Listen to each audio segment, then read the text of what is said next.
Can you guys hear me? If we can go over to the chat, which is all the way to the left, the top,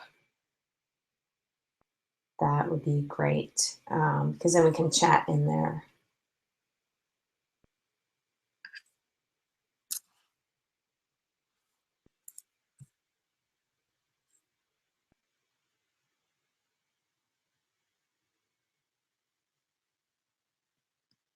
I'll just do a screen share real quick.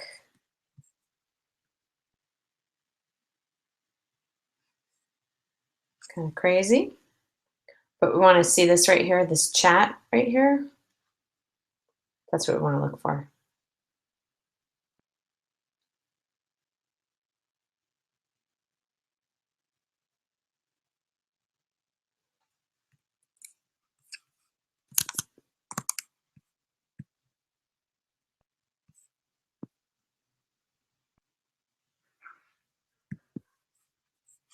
Okay, I know my audio works, so what the heck?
So Carly, if you go up to the left-hand corner,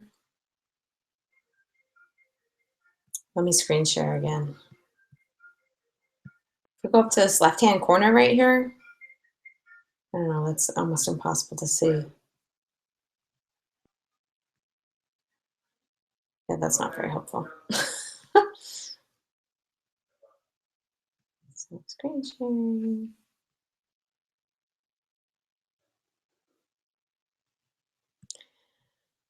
Cesar, can you go over and put things in the chat at the top? If you scroll over and highlight, there's a little blue area that says chat.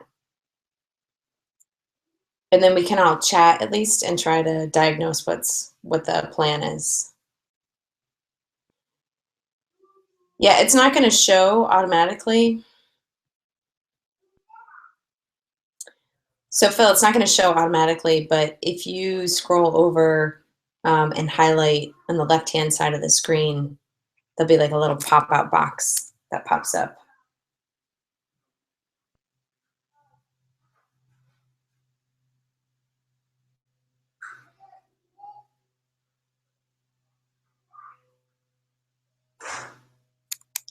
Oh, well, that might explain Google Hangout. So everybody's on Chrome, right? And if you go into this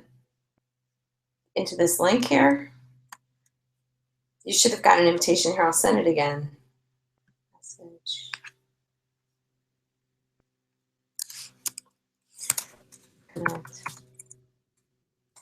File this link.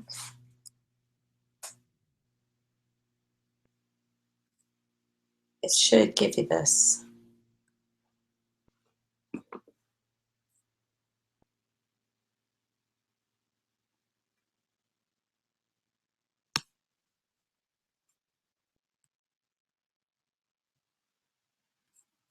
Uh, okay, you should have gotten it already. You should have gotten an invitation in your email to join it, which I thought everyone had gotten it before. This is one of the reasons why I had suggested checking it earlier before we decided to log on to the Hangout. So let me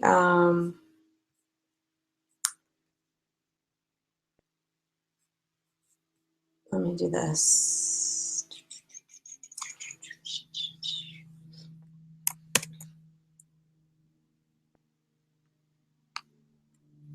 Let me send another message here. So if you click on this link that I'm sending, you should be able to jump in that way.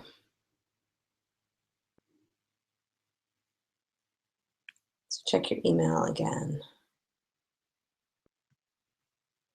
And I will also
Okay, so Phil, thanks for that information. I am sending invitations also for you to participate. So go into Google Plus and you should get a link. That's the same link. Okay, I hear you. Okay, hang on one sec. Let me see if I can add everybody else.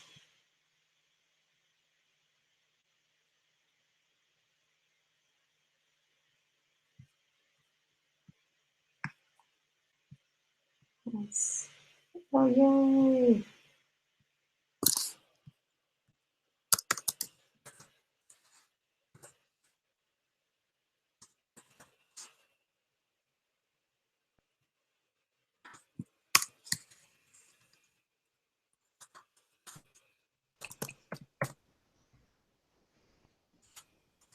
So look, go into Google Plus and you should get a link. Hey, how's it going? Yay! Hold on 1 sec. Let me see if I can add everybody else. Hey, Steven, do you have a headset? Sorry, I should have mentioned that. No. Okay. We'll just figure it out. And the call. I'm not getting anything from her though, so it's awkward. Okay, did you get an invite? She sent another email. Yeah, I'm looking for. I think she put a Hangouts call. Hold on. That was really delayed. Yeah, that was ridiculously delayed. I might help It is like 20 seconds behind for you, right? I mean. So look, go into Google Plus. Like a minute. Oh my god. It's like I'm just getting here 20 seconds behind. This is awful.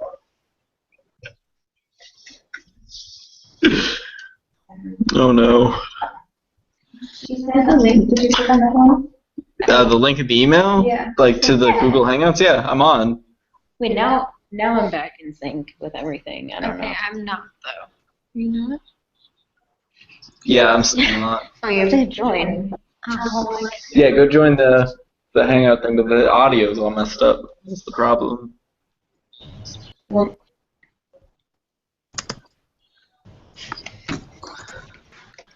oh, I think I have like 3 of these open. Hang on. Sorry, guys. Wait, is that better? Yeah. I'm better.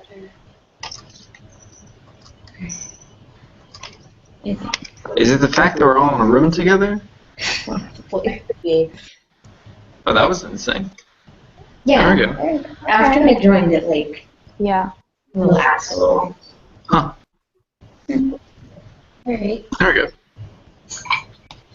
Okay, who are we missing? Cesario? Yeah.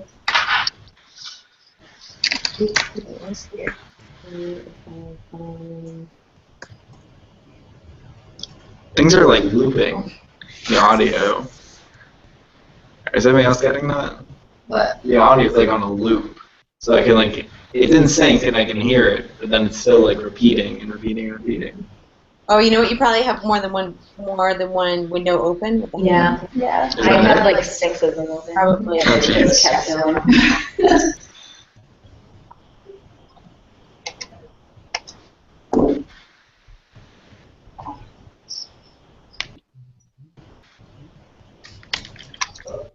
Oh, you mean like should I like mute the people on the bottom? No, like, you know the one she invited to us earlier that wasn't. Oh yeah, I don't have any of those open. Oh, good. It's just doing it? Well, That's just maybe you. I'm gonna try muting all of you. alright, fine.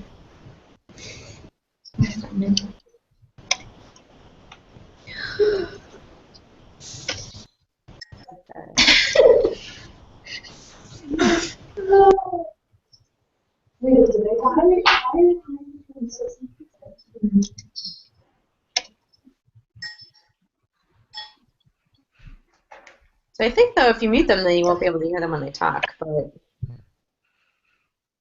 we'll see what we can. Oh, yeah, here's Cesario. How's it going? Okay, Good. finally. All right, sorry about that, Steven. That's all right. How's it going? Good, how are you? I'm doing well, doing well. Yeah. Hey, you're a little bit softer than everybody else. Just so, yeah. Should I move closer? Would that be Yeah, effective? that's good. Okay. Yeah, up close and personal. All right, so sorry for all the technical hang-ups with the Hangouts. But Yeah. way to go with problem solving, guys. I appreciate it. Yeah. All right, so I think maybe what we should do is we should kick it off with Steven. And did you guys get a chance to check out his LinkedIn profile and learn a little bit about him? Nice. So you just want to give like fill in the blanks in a LinkedIn profile and what's it really like to be doing what you do? Doing what I do. Well, I recently started a new position with a company called Red Ventures in Charlotte as a strategic business analyst, SEO. But before that, I started my career in Minneapolis at a digital marketing agency as SEO copywriter, but the agency was 11 people at the time, so I did everything from content strategy, social media management, a lot of writing, and a few technical things, and then moved over to another agency, same type of work, and then went to a company where I did, so instead of working for clients, I just did marketing for that company. It was called Power Objects. That was a lot of fun. And then Red Ventures came, and for those of you that aren't familiar with Red Ventures, they're one of the biggest companies in the Charlotte area. They do marketing for a large number of clients, some that you've probably heard of, Verizon, AT&T, DirecTV, CenturyLink is a client, MetLife also. So they have pretty big clients. I work on the ADT security team, so I spend most of my time with ADT and then a couple other smaller security companies.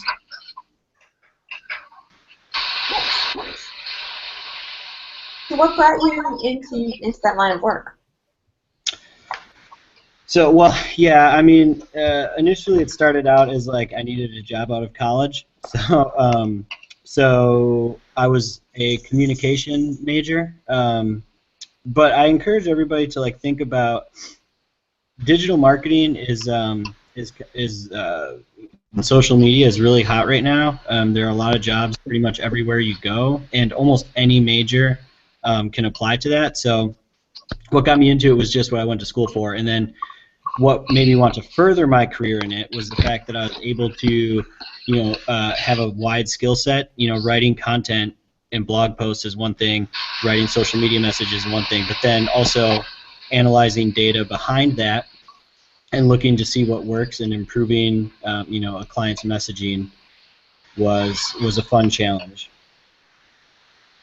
Cool. Sorry. I have a little tip on my throat. Mm-hmm. No, it sounds really good. And so how's your new job going? You've been there for how long? 4 months now, I think. I started October 5th. So, yeah, it's been a big change to you because I had never lived outside of like the Minnesota area. But the new job is great. It's very challenging in a way. I thought I knew a lot about data analysis and using Excel before coming here, and I find out I didn't really know all that much. So it's been a fun challenge to learn a lot more about Excel and a lot more about the different tools that are available for things, like fixing a website, writing copy, data analysis, all that type of stuff. They built some technologies in-house to track. So basically, I can see live at any moment anybody that's on one of my websites and where they're from, and all their demographic information, and then we can use that to help sell them later and serve them personalized experiences. So it's been a fun challenge. How does that compare to the data analysis that other places you've worked have had? Yeah, data analysis has gotten progressively more advanced throughout my career. So when I first started out, we didn't really use any data. Like when I was managing social media for this one client who was an e-commerce store, we didn't use any data. We just did contests or wrote posts and linked to things however we felt like doing it. And then my next job was more about what works on social, what gets shares, what gets comments, what gets likes, and then drafting content specifically for each of those goals. And then at my last job, I was the only person that did any of the data analysis, so I kind of shaped it however I wanted. And then, yeah, now at Red Ventures, we don't make a single decision without looking at data first, so it's very challenging. Right. So what is your opinion on data these days, now that you've seen what can be done? So before coming to Red Ventures, my opinion of data was you should always leverage data to make a decision. My opinion after working at Red Ventures for 4 months is there's a balance between using data and finding a way to look at it, and just making decisions based on kind of like gut instinct, what works. So it's kind of a difficult balance to find, but I think it's very important to not just look at the data every day. For example, I used to work on the DirecTV business. That's where they originally put me, and there was 1 week where one of our metrics was down quite a bit. But so I spent a long time looking into that, and then there was just no explanation we had. So you can't get so far into it that you have data paralysis. Sometimes data can't explain everything.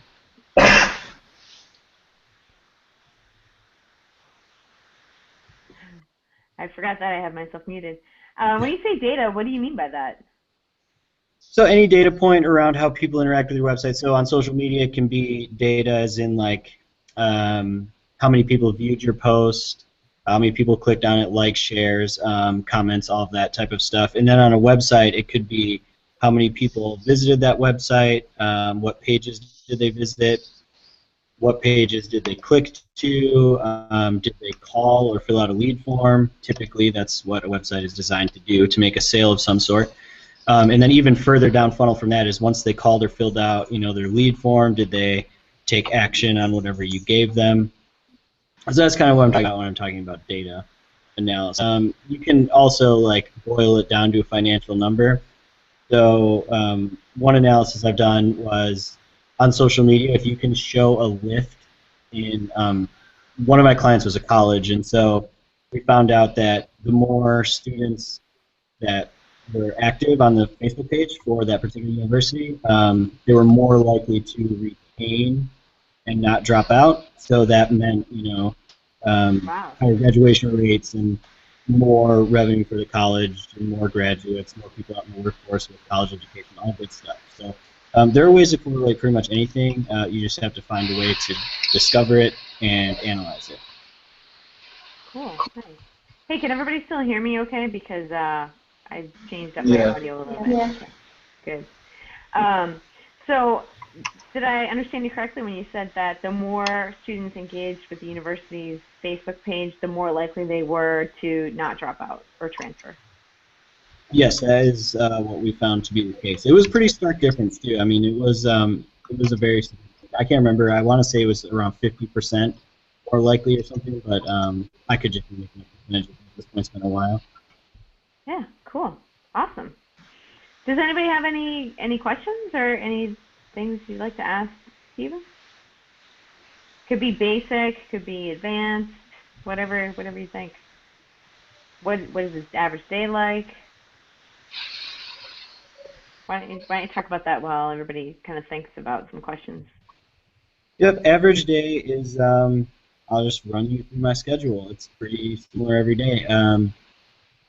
I walk in about 8 o'clock, 7:30 o'clock, and get together the daily reports that we have. The daily reports tell us how many people visited a website, how many people called us from that website, and then how many people ordered our service, and then also how many people activated that service. So I throw that together. It's pretty much all automated at this point, so I really don't have to do much. After that, I go into my sprint burn down chart, which is something I keep in Google Sheets. Actually, before I go further about my day-to-day, I think as people start out in the workforce, finding a way to do successful project management is very important, and it's also very difficult. So I actually could share with Suzanne my sprint burn down chart that I use in Cool. Google Sheets, and you can kind of see how I organize my day, or I organize it by 2-week sprints, but you could do weekly sprints if you so desire. But you can then see like sort of how I organize it and how I ensure that I'm not getting too many tasks and not getting something that I won't be able to get done. But after that, I typically will spend some time thinking about redesigns of any one of our websites. We operate 4 or 5 for ADT security. And so I think about things like the main image on the home page. How can we design this in such a way that more people will engage with it and will call us or fill out our lead form? I do some user testing, which is like a focus group. So online, I just give people a task to do various things, like go to one of our websites and tell me what they think about it. And then I get a video back of that. I collate all of that data. I run a lot of surveys, so I'll do Google consumer surveys for, for various things. Like I ran one that was meant to discover gender differences for why people might purchase home security. So females purchase it more likely due to brand reputation, whereas males are more likely to purchase it due to the technology being offered. Oh, interesting. So I spent some time writing surveys and analyzing that data as well. And then I go bowling for a little bit. Red Ventures has a bowling alley. And then it's kind and a basketball court too, right? Do I remember that correctly? We have a basketball court, we have a fitness center, and a bowling alley. We're now building a new building too that's going to have a theater in it. Has a theater in it? It will have a theater in it, yeah. It's pretty exciting. Cool. And and then I spent some time meeting with... Well, we'll come back to other perks. Well, I'm sorry? I said we'll come back to other perks later. Yeah, we can talk more about the Red Ventures. But so then I spent some time meeting with, the vice presidents of our student business group and talking about various initiatives. And that typically wraps up my day, depending on what I have going on. I'm usually out of the office around 5 because I have a dog at home that I have to take care of, so I can't stay with him. Cool. Nice. Sorry, everybody's got some feedback going. And so I'm going to talk about the surveys too, but what are some of the perks, like what's it like to work at Red Ventures, and can you tell us a little bit about the company? Yeah, Red Ventures is, they started maybe around 2000, and they've kind of grown. We just had our company trip to Cancun. Wow. That was, you get to go, have an all-day meeting on Friday, and then you get a free day on Saturday to do whatever you want. You get a $200 stipend to go, deep sea fishing or...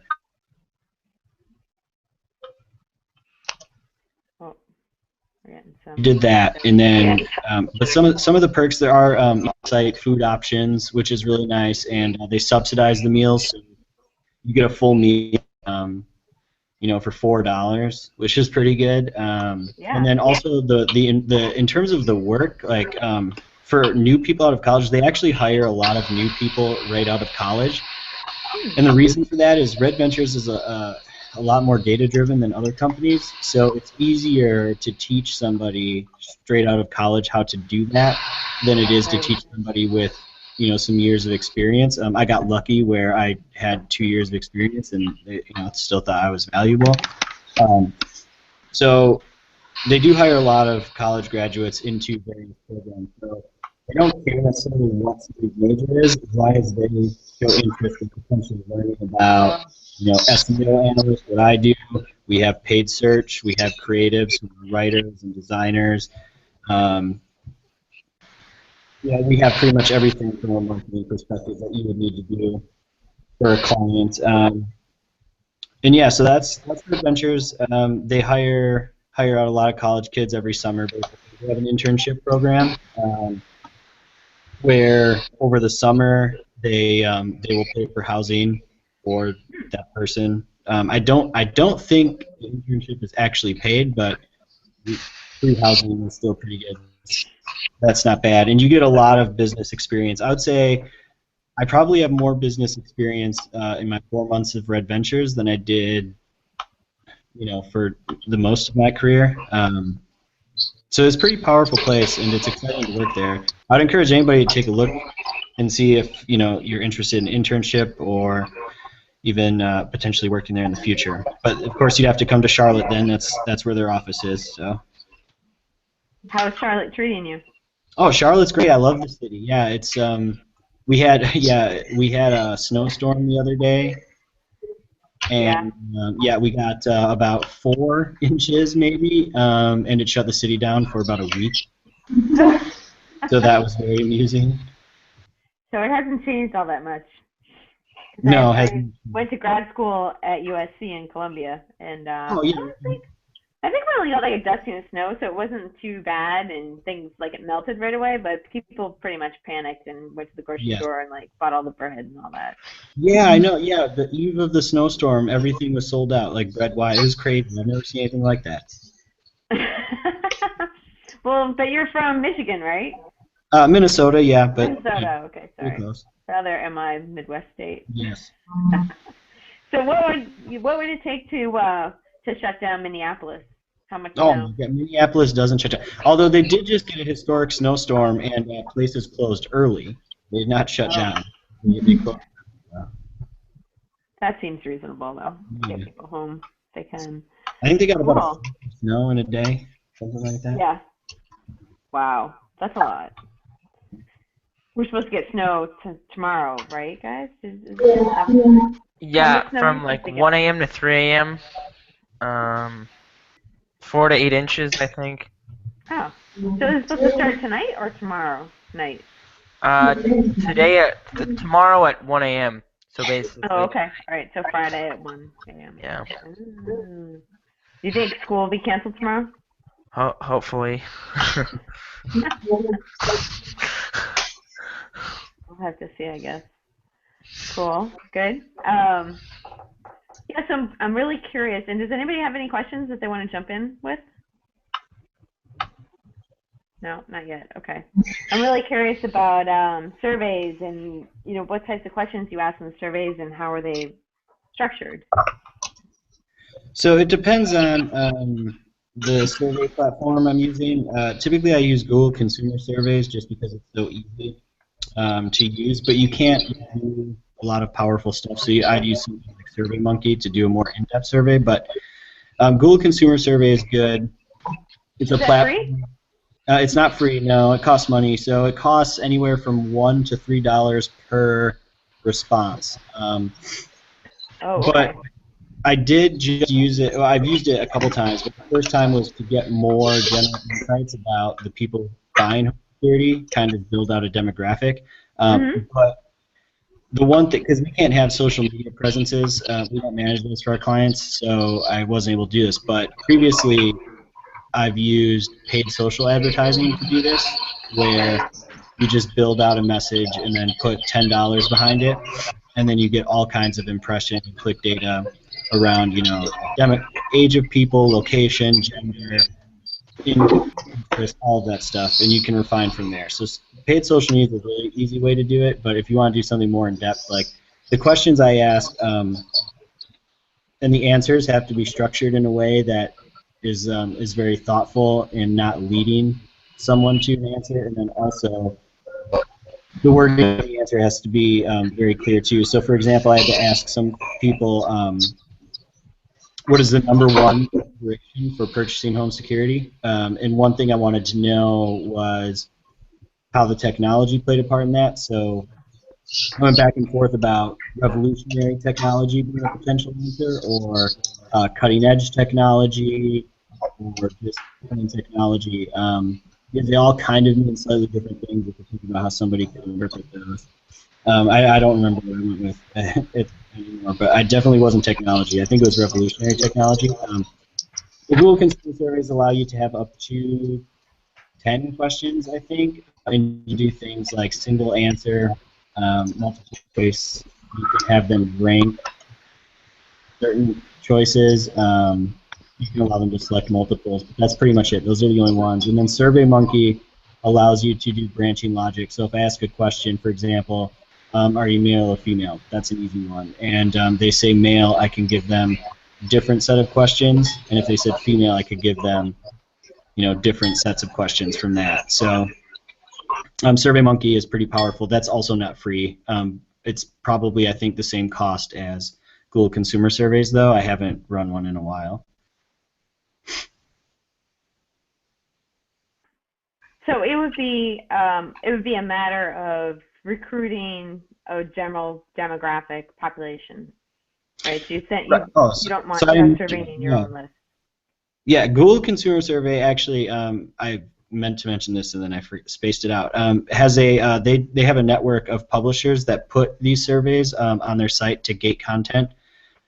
Basically, it was a long time ago. People read newspapers and things, and that's how the publishers made money.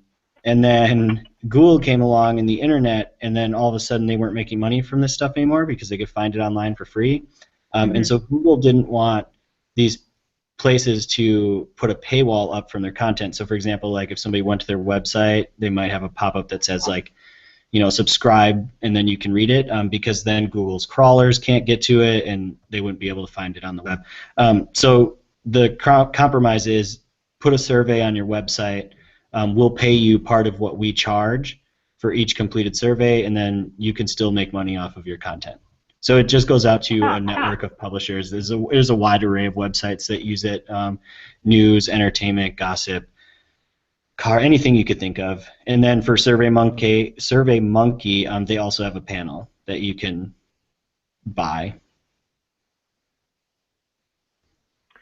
Cool. That's really interesting. I had no idea that that was another monetization vehicle. Oh yeah, for sure. Yeah, it's not super robust though. So I don't know how long Google's notorious for cutting out products, so we'll see if it lasts forever. It's more of a deal for the publishers though. As we are on Google Hangouts, right? Yes. Everybody keeps wondering when this is going to get the axe. Right. And so, are there specific demographics that you can pinpoint who you want to be surveyed, like celebrity gossip versus straight news? On Google Consumer Survey, I'm trying to remember. I don't think you can do that, but you can ask like a screener question that allows you to do. You can ask one screener question to limit the demographics. Right. Okay. Cool.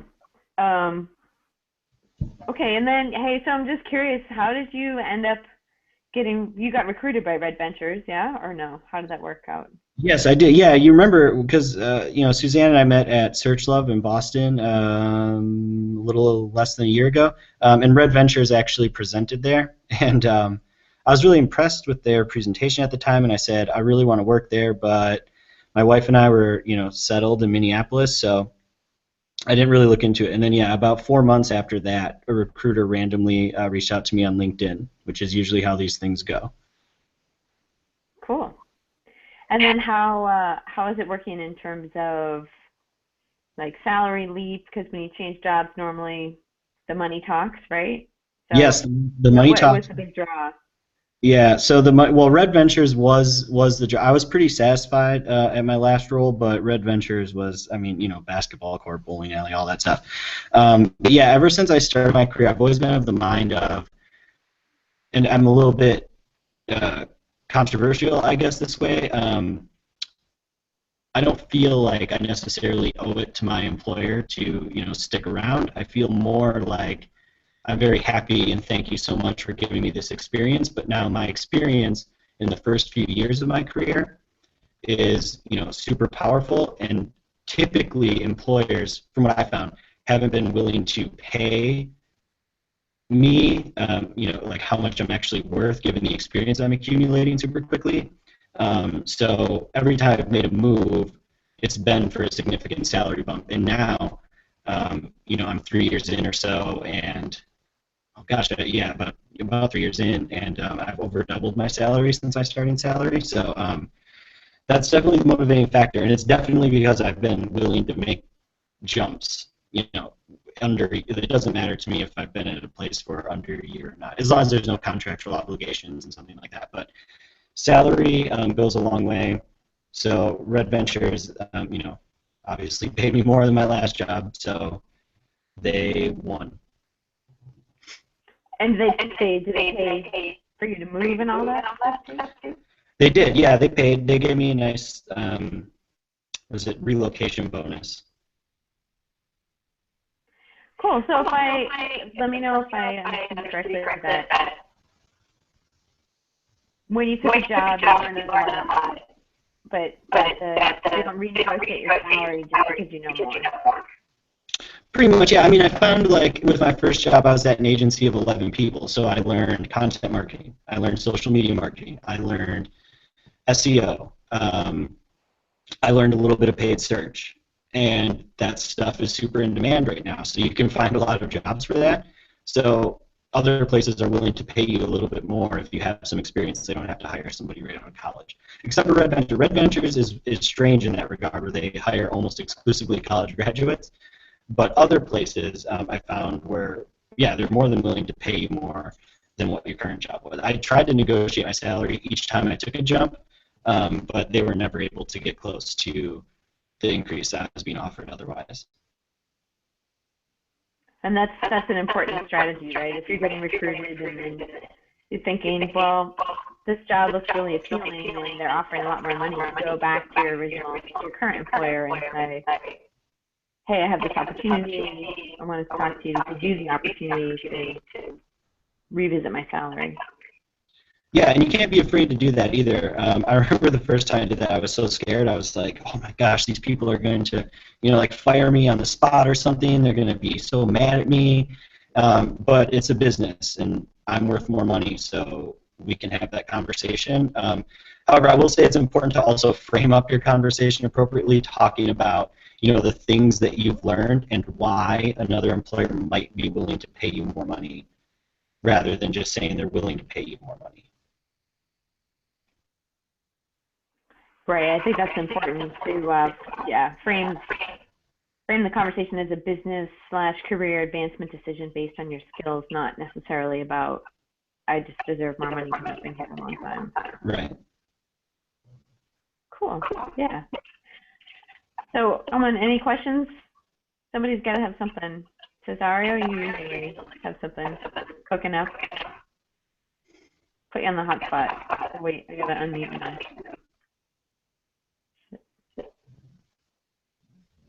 Hang on one sec.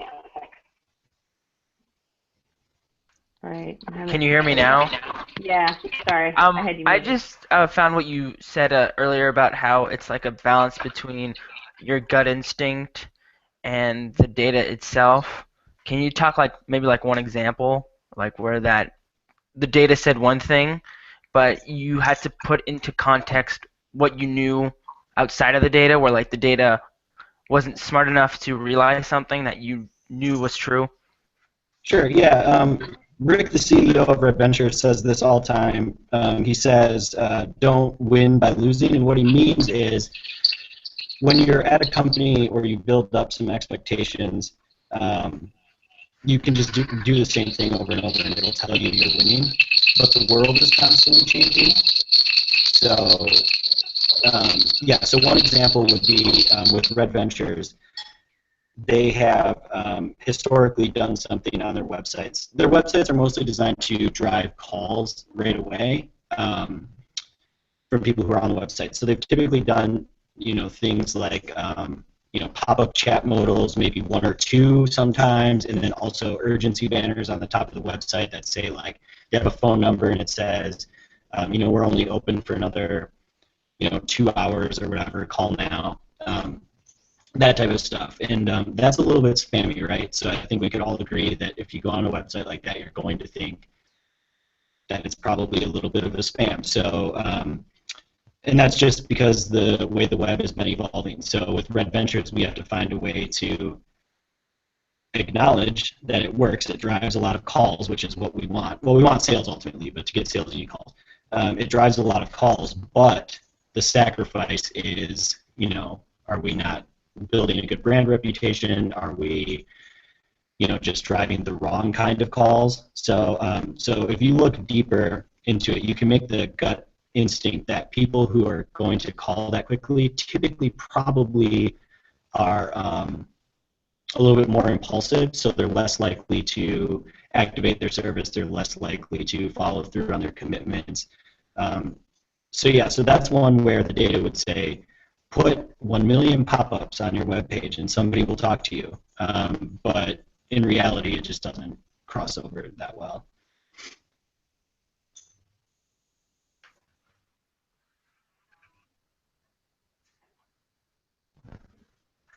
Any follow-up questions? to that?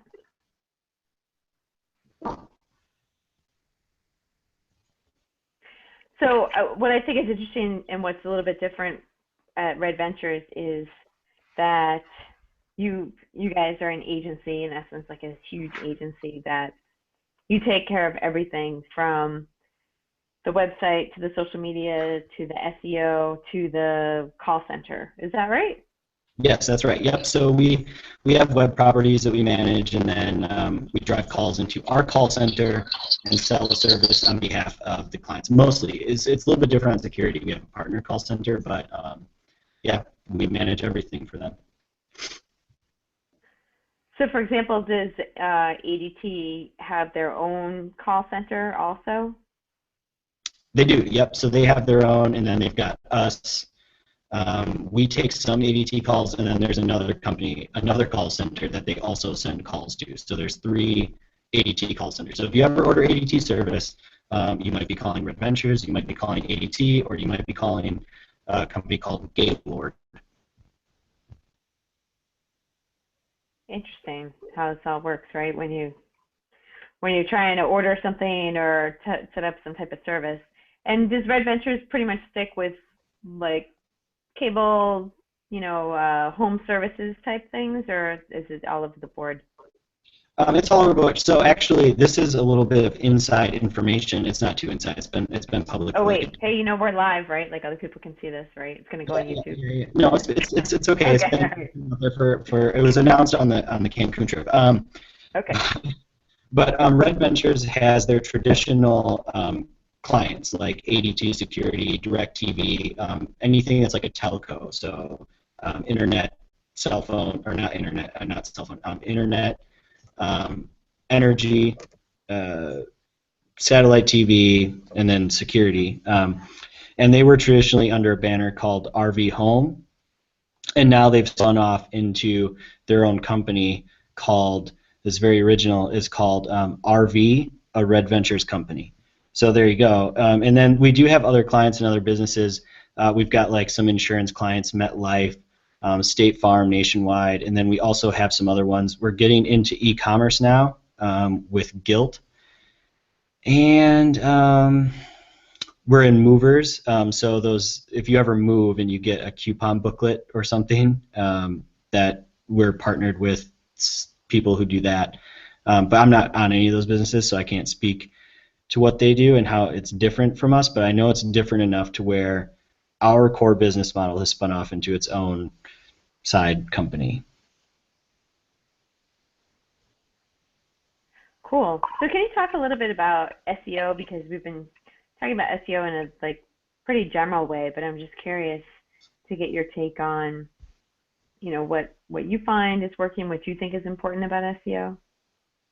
SEO, yeah, SEO is a lot of people think of it as like this checklist of tactics or something to get a website to rank in Google, but it's more of the strategy layer on top of your other marketing channels like social media, blogs, even like website design. And the reason I say that is because there are hundreds of factors that Google considers for rankings.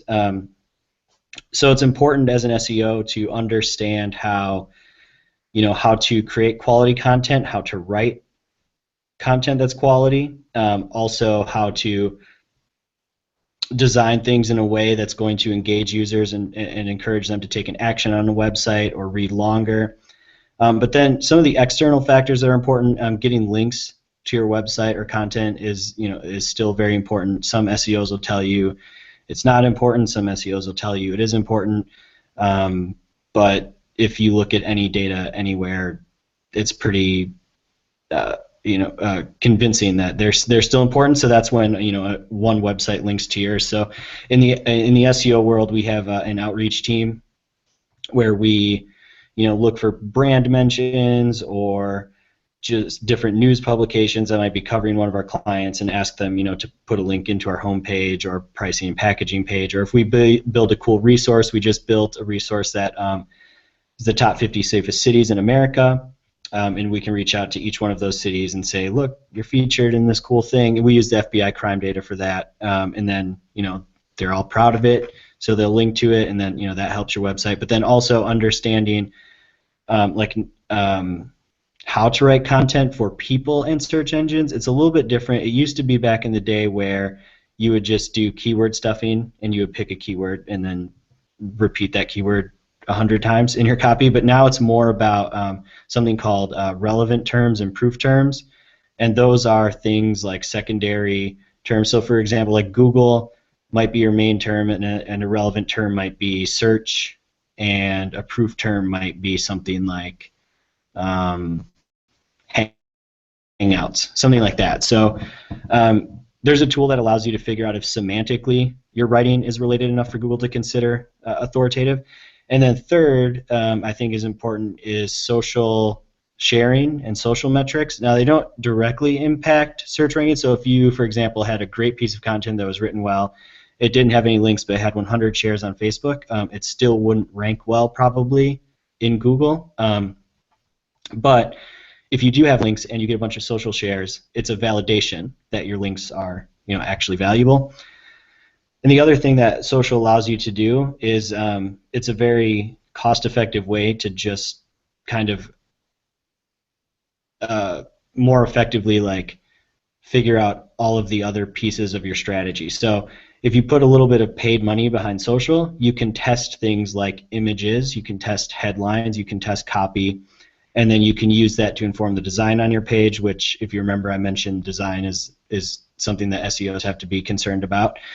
Paid social also gets in front of your audience that you want, and they're more likely to link to your content, so you'll get your links that way.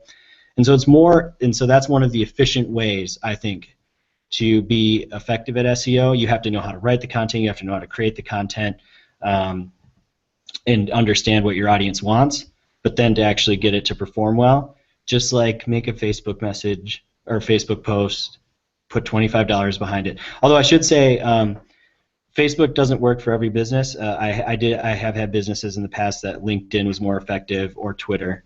So you have to figure out from that perspective which one is best. But typically, Facebook works for everybody. How would you figure that out? What are some examples or some techniques? Yeah, one of the clients I had, what were they? They were a staffing software company. And so they did a lot of B2B sales. So we had a Facebook page, we had a Twitter, and we had a LinkedIn, and we ran ads targeted towards their demographic. And the ads on Facebook, it was pretty expensive. Cost per click was like $2, and then Twitter was the same thing, but LinkedIn was getting all kinds of engagement and clicks. So it's pretty easy to tell if one network is going to be better than the other. There are some cases though where they're all pretty equal. So in that case, you just have to make a decision about if you want to consolidate all of your spend into one account or one social network, or just spread it across. And that's, there are pros and cons to each one. But in my experience, it's pretty easy to tell which one works best. There's typically a pretty large discrepancy there. So you basically find out by testing it. Yeah, I mean, you need to try it first. You'll never know unless you try it. Okay, any questions from anybody? I can unmute. Oh, Carly, is that you? You want to? Okay, awesome. Your hand is slightly off screen. Hang on one sec. Let me see if I can unmute you. Okay, so you might need to unmute yourself. Cesare, is that how you did it? You unmuted yourself? There you go. Can you hear me? Yep. Oh, cool. Okay. So in the very beginning, we were kind of discussing how SurveyMonkey and Google consumers and stuff were able to gather information for you about the people who are viewing your site. Are you able to use that for search engine optimization? Do you use those results in that regard, or is it more for just a target audience thing? Yeah, that's a good question. It's both. So it helps you inform the design of your page a little bit. So in that survey, we found out people who made over a certain amount of money were more likely to buy home security. So it was pretty easy to figure out what kind of imagery those people preferred and types of messaging they might resonate with, which helps rankings. So that was able to help with that. And then it's also able to help actually with content creation, because now we have this original data that we are the source of, and so we can make cool graphs out of it, or however we want to do that. And that's a really effective way to build content that people are interested in. And then also, like, it does help you find out about your audience. So from a Red Ventures perspective, it helps us learn about the people that are calling in and what might drive them to actually have a sale once they're on the phone. Sorry, we're gonna have a guest appearance here. Do you want to say hi? Who's that? that's Mama's class. Wave hi. Oh, look, that's Phil. He's waving hi to you, and then Steven. Okay, can you go back and hang out with Dada? Okay, we're waving. Okay, come hang out with Dada. All right, sorry about that. I really wanted to see what my class was like. Yeah, well.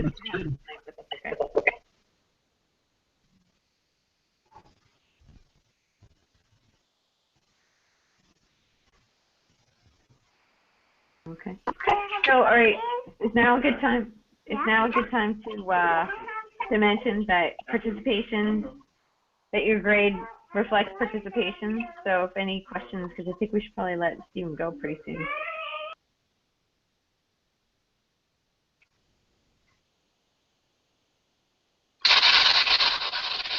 I saw on your LinkedIn page that you used to work or research with book publishing. Is that a thing?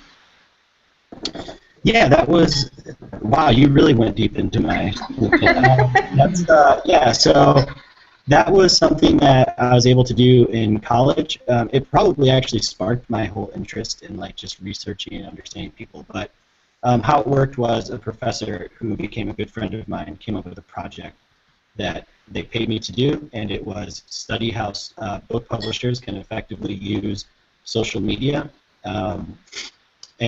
Yeah, I learned quite a bit about just like managing a social media page and what might be effective from a perspective of like time of day to post, how many times a day to post, stuff like that. But it's been so long since I did that, like any of those findings would be out of date at this point anyway. But if you can actually take on a research project, I did find it extremely valuable just to teach me the skills needed to look at data and think critically about it. And plus, like, employers, at first, they loved seeing that on my resume. Research project, you know, is pretty solid.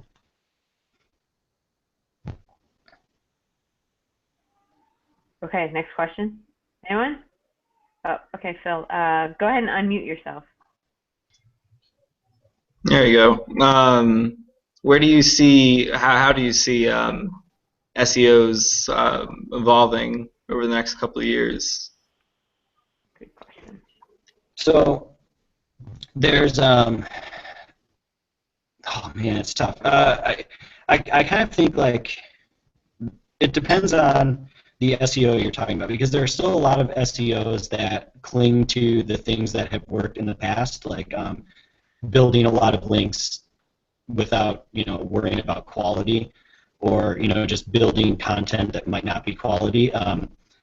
But that's pretty much going to go away. So the good SEOs are not going to be SEOs anymore in a couple of years. They're going to just be digital marketers that can understand things about human psychology. They can understand how design influences people. They can understand how to write content. And then they can also do data analysis, because a lot of what I find is, you know, a designer or just a strict writer oftentimes lacks the ability, the technical skills, just because they never learned them. Not that they can't, but they could, to do any meaningful data analysis to help inform what they're doing. So it'll be, SEO will be, there will still probably be a field of SEO, but anyone who's smart will be calling themselves just a digital marketer. Thank you. Good question. Is there like a clear distinction to be made between digital marketers and SEOs on another like level, or is it just going to be like a name change sort of thing, or like a businessy sort of change of focus on digital marketing rather than like optimizing search terms? Yeah, there are the smart companies For them, it'll just be like a name change. Doesn't really mean much. But for the companies that are still doing SEO as a way, like some of the tactics that haven't worked in the past or aren't thinking of SEO as integrated into all of their other marketing practices, they will need to have drastic organizational changes. But over the past couple of years, it's starting to trend that way. But I'm still finding a lot. Like I look at SEO job postings from time to time, and it seems like a lot of them are just calling for SEOs to be someone who sits in the dark corner and looks at their stuff and doesn't interact with anybody else. But it's just not going to work that way in the future. It would be impossible. But yeah, some companies though are coming around, so for them it'll be easy. Thank you. And how does Red Ventures handle that? I mean, what systems do you guys have? Well, Red Ventures has a pretty big SEO team. So Red Ventures has about 3,000 employees total, and there are about 25 of us on the SEO team, which sounds small by Red Venture standards, but really each business only needs one or two. So Red Ventures is unique in that we operate more than one website for a client, so we can try some of the black hat type things like buying spammy links for one of our websites that we just don't care about. But we do certainly like our big, the sites that drive the most business for us are the ones that we treat like, a branded site that we would actually, if the client was building it, they would, use it. But Red Ventures handles it. We have all of the SEOs. They sit in the same spot, which is a little bit different from Red Ventures. Typically, everybody that's involved on a business sits together, but we all sit as one team, so that way we can stay up to date on what's happening. Because the other thing about SEO is that it changes all the time, almost every day. There's something new going on. Minor changes usually most of the time, but still always something. And we also there are some day-to-day tasks that SEOs have to do, like looking at your backlink profile, which are all the sites that link to you, and telling Google to remove some of them, to not count them if they're spammy. So Red Ventures has built some tools internally that allow us to do some of the more mundane day-to-day stuff more effectively. But yeah, that's how SEO works at Red Ventures.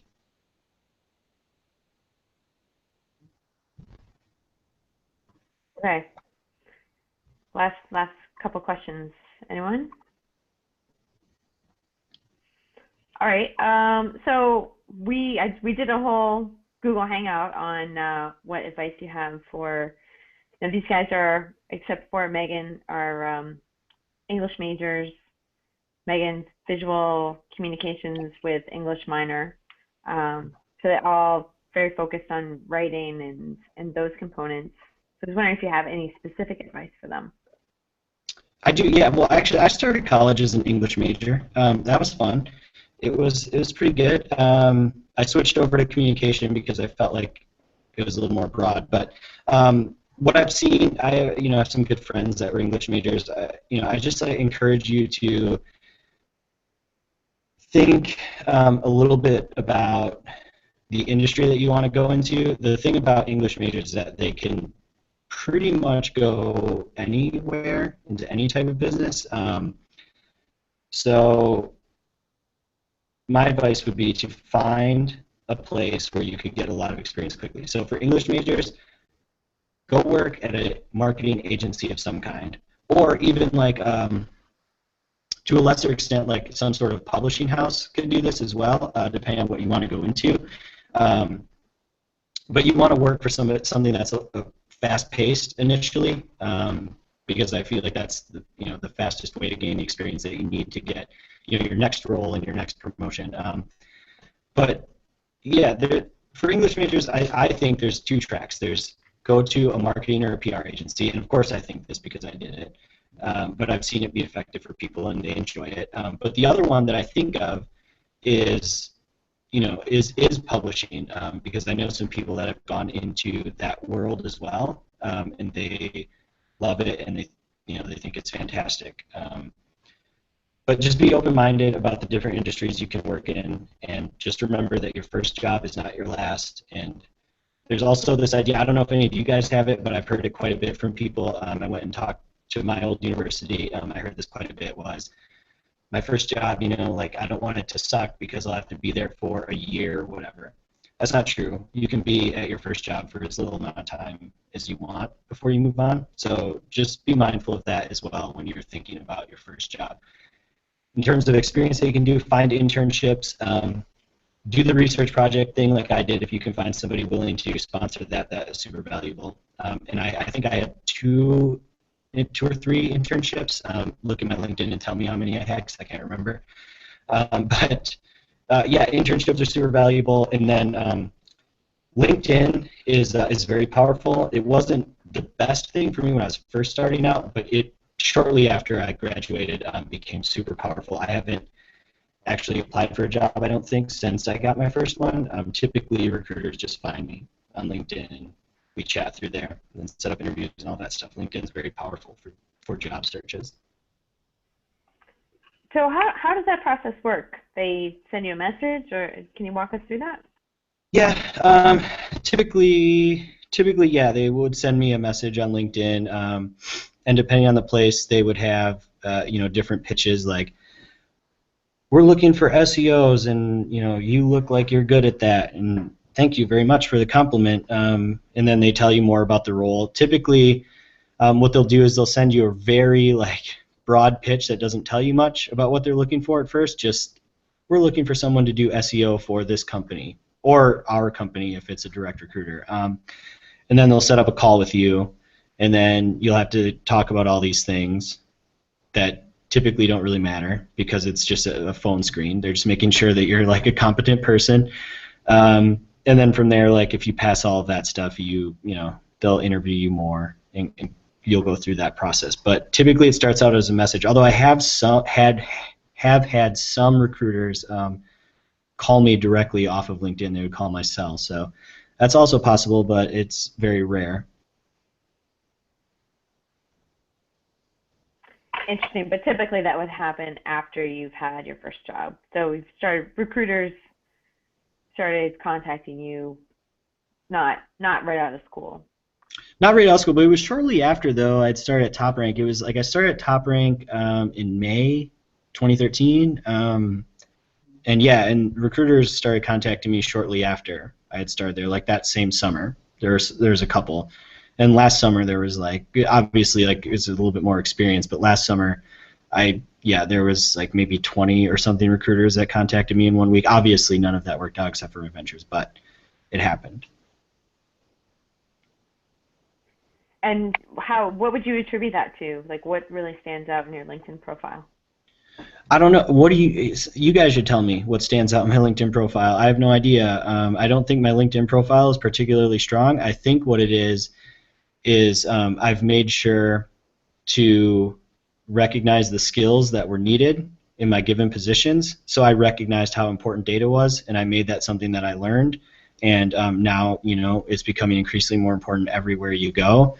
And it's also unique that I have sort of this writing background combined with the data analysis. You don't see that very often. So it's really a melding of those two skills, and then also just the fact that the industry is kind of blowing up right now. So there's a lot of opportunities out there. And do you expect any of those opportunities to, what's the future hold, do you think? No, I think it's going to just keep growing. I think it's going to keep growing. I'm very excited about digital marketing. I encourage everybody to go into it because it's been very nice to me, but also because I think it's a great way to flex your muscles a little bit, get some experience quickly, and I think it's going to keep growing. There's going to be more opportunities.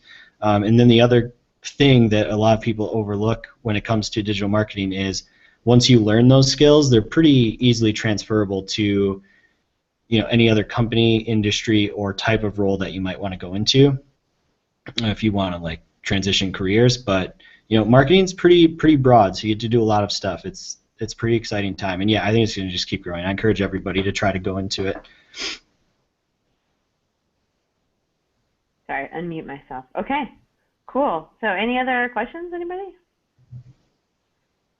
All right, well, we should all hang out, but we'll let Stephen go and get on to his evening, which includes Anything exciting? What does it include? Well, I don't know. Okay. Yeah, I'm gonna like walk my dog and stuff, and I don't know if you guys know this, but because I am like old now, there's a Bernie Madoff thing on TV that I've been watching the past couple of nights, and it was super intense last night, and it's wrapping up, so that's appointment viewing for me. Nice. Wow. Yeah, And you're watching it as it airs? it's on ABC. I don't, it's yeah, Uh-huh. it's pretty good. I'm excited about it. Cool. That sounds really interesting. Awesome. Well, thank you so much, and it was great to see you. And I hope to see you. Are you going to come up for Search Love, you think? I don't know. Obviously, Red Ventures was there, so yeah, I'm going to try to convince my boss to send me again. That would be sweet. Well, it would be not again, but it would be his first time. To go. Yeah. Yeah. Well, I think they got you out of it. I mean, right there. I know. Yeah, it was pretty. I think I'm the only person. I don't think Epi was very. I don't think he liked his presentation very much, but I don't know. I could be incorrect about that. He just tore his ACL too the other day. That was fantastic. Oh, yeah. So is he your boss? Epi is not my boss. So Epi was a director of SEO, but then in true Red Ventures fashion, he started a startup within Red Ventures called Good Call, and so he went to go do that. I can't explain what they do very well because I've never really interacted with them. But then they hired Clay Stokes to replace him, and he is my boss. And then there is Ian Howells is another SEO director. So there's two, and I just happen to be on Clay's team. Nice. That sounds cool. Yeah. Yeah. Well, I think it would be great. I mean, recruiting for them because I thought Epi did a really good job of like talking about what it was all about, and I thought, oh, Yeah. this is kind of interesting. Yeah, for sure. And look up Red You have Ventures. to get on stage, but go ahead. I was just gonna say, look up Red Ventures, see if there's any internships or roles that you might be interested in. It's a pretty nice place. Oh, and also, even though you're an English major, they would still take you probably for like a role like mine or any other analyst role, and then you could move over to creative writing if you so desire, eventually, maybe. Where you get to optimize headlines all day? No. Now we write some fun content every so often, so it would be more than just headline writing. Yeah. Well, what would be an example of fun content? Well, okay, so I wrote this one for myself because I like to write also, but typically this would have been outsourced to our content team. We did an asset that is the 11 safest dating apps for women. And as you can tell, I'm clearly an expert on dating apps for women. So yeah, that was fun. I wrote that one myself. So that's an example of one thing you would write. We also have done, one of our best assets was a Game of Thrones style map. And it was somehow related to DirecTV. This was before my time, but there were some blurbs and things that had to be written for that. So that was our writing team did that as well. See, I'm not that far off the mark doing my my Downton Abbey SEO.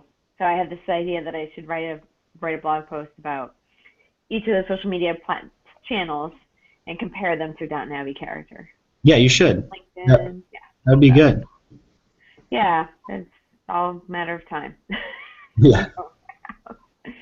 But all right, well, cool. Well, hey, we'll let you go, and then class will stick around and go through any questions or anything else we have to do class related. But really appreciate your time and all your insights. So, yeah, thanks for having me. Reach out to me on LinkedIn if you have any more questions. Okay, cool. Thanks so much, Stephen. Okay, yeah. Have a good night.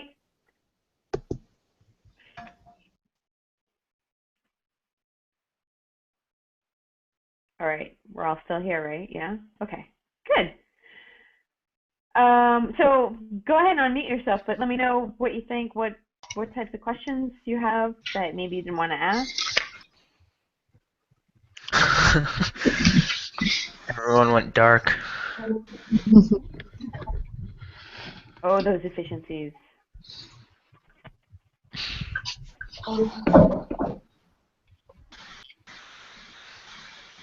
Carly, what do you think? I thought it was really interesting, definitely. Just like being able to talk to someone. Oh, wait 1 second. I think because you guys are all in the same room, everybody else who's in the room needs to mute unless you're talking.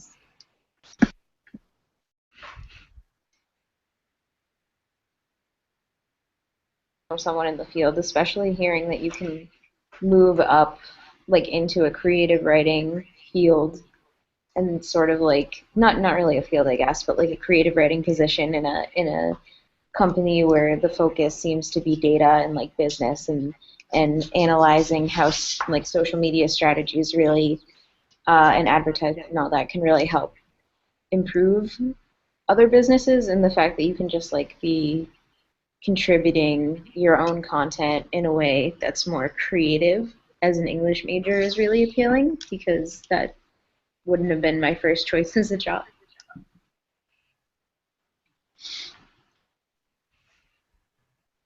Yeah, cool. I think that's a really good point, that it's not all about just writing headlines or, there are opportunities. In a lot of cases, the more creative you can be while staying on target, the greater the value that you present to whoever your employer is or whatever brand you are representing. Like the Game of Thrones map, I thought, like, oh, that's kind of cool, And it was interesting too I thought, to hear the surveys and the things that they were creating around security and how men think about security versus women think about security. I thought that was pretty interesting. Yeah, okay. Definitely. Okay, somebody else jump in. I thought it was weird that he said that he was fortunate to get the job because he had so much experience, and that they usually hire people who have no experience, and it's like almost preferable for them. I thought that was unique.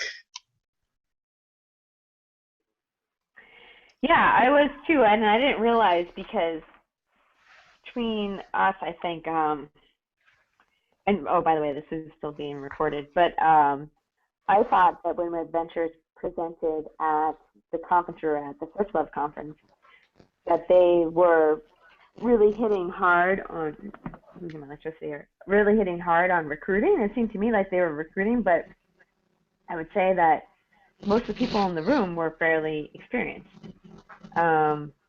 digital marketers. So I thought that now that he said it, I was like, oh, okay. But it is true that in my research and talking to people who are in the industry, they say critical thinking skills are the most important thing, and then all the analytics stuff they can teach you, that they have their own way of doing it, their preferred processes, so that they would, they can't teach you how to write. They don't want to teach you how to write. They don't want to teach you how to think, but they can teach you how to do Hootsuite or what have you, because that's all fairly intuitive. It kind of has to be. But, on the SEO level, and we could do SEO for an entire semester. We won't, because that outpaces my skill set. But for what we are going to talk about, it's good to have a sense of what's all involved. Okay, other thoughts?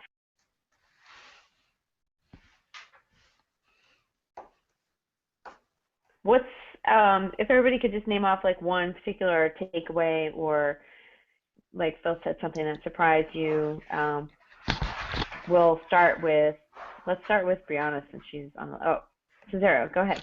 I know I've heard it said before, but it's nice to hear it again, where like he said English majors can do a lot of stuff, not necessarily like teach English or like become like I don't know, something that someone would think only English majors can do, but that you can go into like any kind of industry, because it's as long as you can write well and you can think critically, I guess the world is open to you in a lot of ways. And it was just nice to see that again, to see that compacted about like he was someone who was interested in English and then changed, but he still was able to use what he learned as an English major to do the stuff he does now.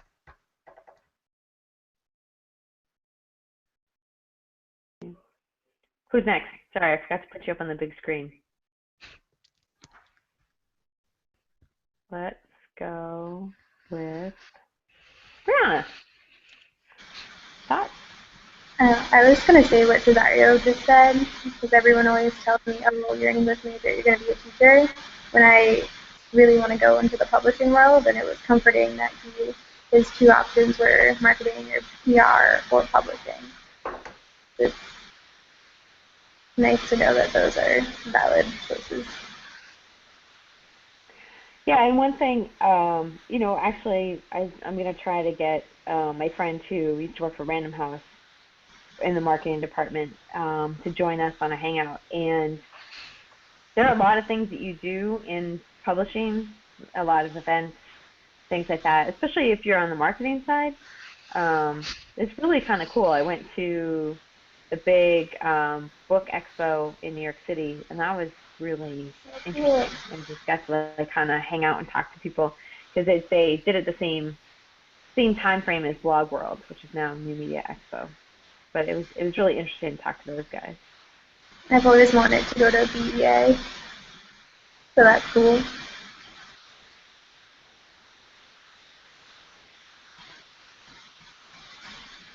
Corinne, you're in the hot seat.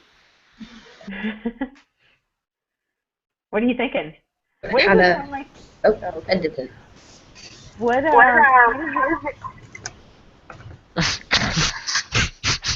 how does it compare to what you have experienced at your internship so far? Can you compare and contrast to Red Ventures? I don't know. My internship's really weird. Like, all right, this is a good time for me to say that this is a live broadcast. So. No, it's weird in a good way. Okay, good. But I had originally gone in thinking I would be doing more in like the social media aspects of it, but I'm actually doing more just like straight media pieces. I've been doing a lot of press releases and like Excel spreadsheets. So it's like. What are you doing with Excel spreadsheets? Oh, literally just making lists.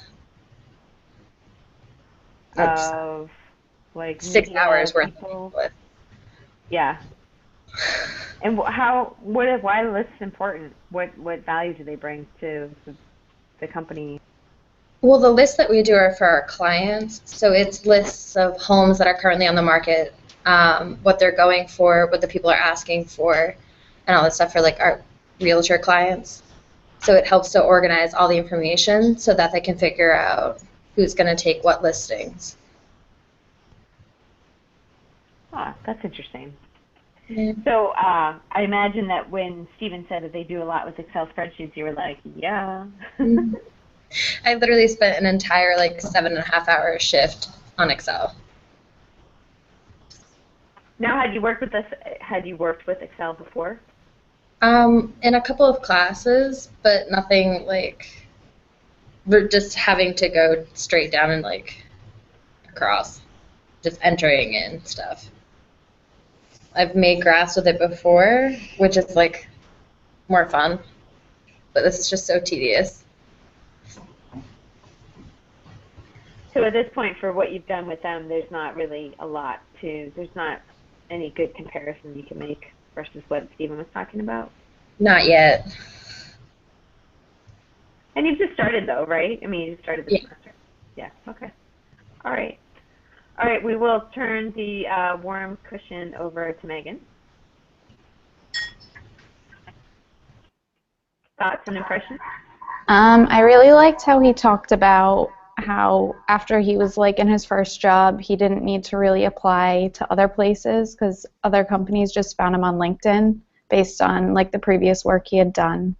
Thought that was really cool. Do you think that did you feel pressured thinking like, oh, I have to pick the right first job so that the next one should fall in my lap, or what are your thoughts? Not really. I feel like just getting the experience is helpful, and like putting it on LinkedIn, it kind of shows the power that LinkedIn has. And I feel like, I don't know, companies will take you if they think you have like the right skills, not necessarily based on the job that you're in. Yeah. I didn't know that you were at Mayhall until you. Yeah. I was like, oh, 7 more technical challenges. Cool. Okay. So let's move on into sort of general class business that I set up. I finally got Blackboard set up. Although I'm not sure. Were you guys getting messages from me? Did any messages come through? Okay. All right. So for some reason it says, I don't know. I emailed somebody at midnight last night about it to help me out. So stay tuned. I'm sorry that I messed around with it for hours last night trying to set everything up, and then you can't see it because what I really wanted to do was edit all your blog posts already. But my plan is to do it tonight and tomorrow so that you have comments back from over the weekend. Okay. So the other thing too is that I think that we are falling a little bit behind the syllabus because we haven't really spent much time talking about email. But I did want to, well, first of all, I wanted to ask you guys, what do you think of Google Hangouts versus Blab? Any thoughts?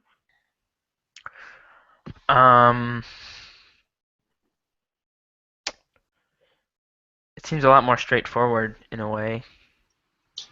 And I thought it was kind of strange on Blab how people could just come in and out, and I don't think that you can really do that in Hangouts, which is different.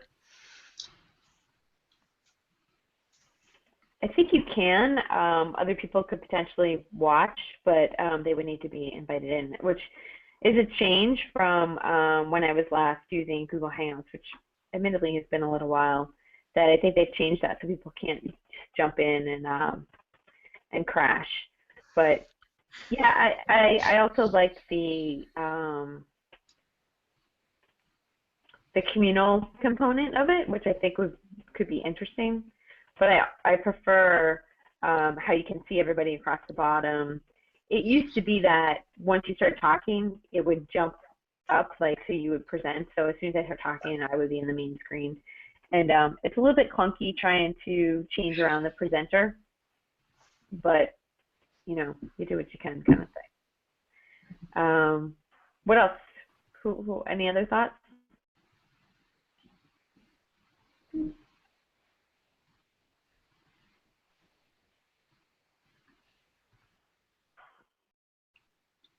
Let's decide or talk about what we should do for next Thursday. Should we do another hangout, or would it be better to do a blab, or what do you think?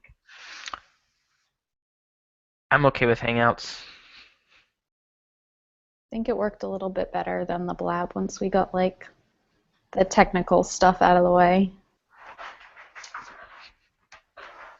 And as I keep saying, all that stuff is fairly typical, right? Because they change stuff all the time. So I used to do Hangouts a lot, and I haven't for the past few months. And so it's invite people to view versus participate was a whole new thing. I was like, oh, what the hell?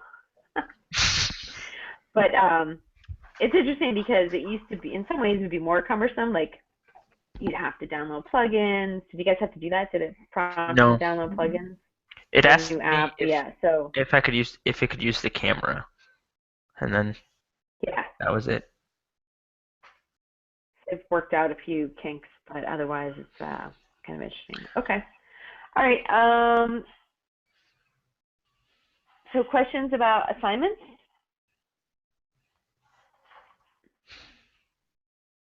What did everybody think about now that you got a chance to read and comment on each other's blog posts? Are there things that stood out that you're like, oh, that's a good idea, I should do that?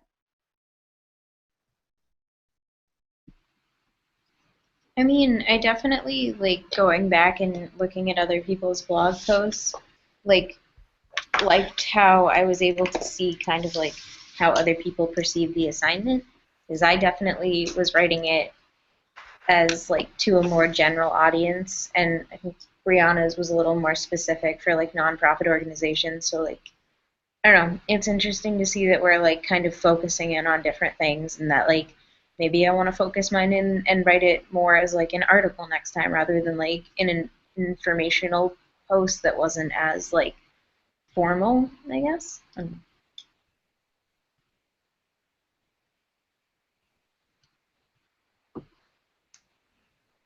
keep hitting the wrong button. Yeah, and I think that that's part of hopefully what is enjoyable about the class is that it's not completely defined, right? You can take a position and run with it and do something that's meaningful to you. if it helps you to focus on a specific target audience at this point.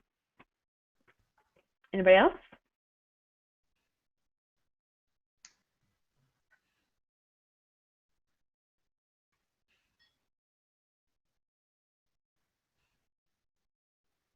All right, we'll put Corinne on the hot seat again. Fair. No, Carly and I had actually talked in one of our other classes that we have together before this one about how we both kind of did like the assignment more as like a blog rather than a targeted piece. So that was like the same thing as like going to like reading the other blogs like posts and seeing how they were done differently helped get an idea of what the actual assignment was. Well, and I don't think that there's any real one right answer necessarily. So I think don't feel hemmed into. Yeah, I'll let you know, right? If I think that if you're straying off the mark, I'll let you know. But otherwise, I mean, that's what's so great about what we do, and it's important, I think, to let some of your personality come through also. So it doesn't have to be, tip sheets are one thing, but blog posts can be a bunch of different things. So don't feel, like, oh, I didn't do it right, because there in a lot of ways is no right answer.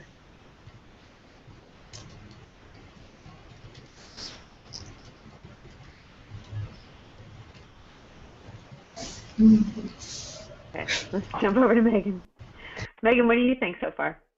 I feel like for the blog post, I kind of took a different spin on it than a lot of other people, and I kind of did blogging in general versus WordPress. But I think that everyone's posts had some really good points to them, so I enjoyed reading through them. Awesome. Okay, so because I know that it's tough to sit in front of a screen and pay attention for a long time, especially this time of night, the way the class is structured is so that you have time to kind of filter through the blog posts and take out key points and add them to the tip sheets. If you guys want to work on that now, that is going to help you in the long run in terms of having information that you can easily go back to that's pretty quick and easy to digest, and also pass along to your nonprofits. And I haven't forgotten that there's still some of the questions and things like that we want to go through, but I think we can kind of catch up with that on Tuesday. No. I forgot to send out those. Can I still send them to you before Tuesday? The questions on the syllabus? Okay. Yep. Yeah. I'm a little bit behind because of all this Blackboard stuff. So, just make sure. I think moving forward, I think after this weekend, I'll be caught up. So let's be diligent about meeting deadlines, because that's a huge component of the industry. Is a 24/7 global cycle, and meeting deadlines is an important part to it. It's just, it's not just like in the newspaper world that the deadlines are important. So, okay, so is everybody good on what to do in the next 15, 20 minutes? And also, I think I'm going to grab the books back, at least the big social media dummies book out of the library. So just to give you a heads up when I'm there on Tuesday. But definitely that's a really good resource that has a little more evergreen content and maybe giving you some more context that you can pull different tips from. And the Guy Kawasaki book also is designed that way. That's why I picked those books, because I've read a gazillion social media marketing books. A lot of the books that they put in the Pinterest board that are books, I've actually read those, but I don't think it's necessarily makes sense for everybody to have to read them all. So pick these ones that I think you'll get some good ideas from when it comes to putting your social media plan together. And I have the final project So this will be the third class that I've used the same model for. And I'm going to put that up on Blackboard, and we can talk about that too. But sort of in the first getting going of the class, wanted to hone in on writing and the specific platforms, and then we're going to move into the strategy part. But I'll put that up on Blackboard as soon as I get Blackboard figured out a little bit more, not unlocked for whatever reason it's locked, so that we can kind of walk through, and then you can see how the tip sheets and how some of the ideas and the readings all fit into the master plan. Does that sound all right? Okay, cool. All right, so you guys have a great weekend, and hopefully, or maybe not, I don't know if everybody's wishing for no school tomorrow, no class, but or if it bungles you up. I know last year that was hard for a lot of students, because I was working with URI students, and they were like, oh my God, my Monday class. We've missed like every class since like the beginning of the semester, and it was really hard for them to kind of catch up. But all right, well, have a good evening, and then also, so stick with my email. Email me stuff until we get this Blackboard thing figured out. And I apologize that it's taking so long. Okay, thanks. Have a good night.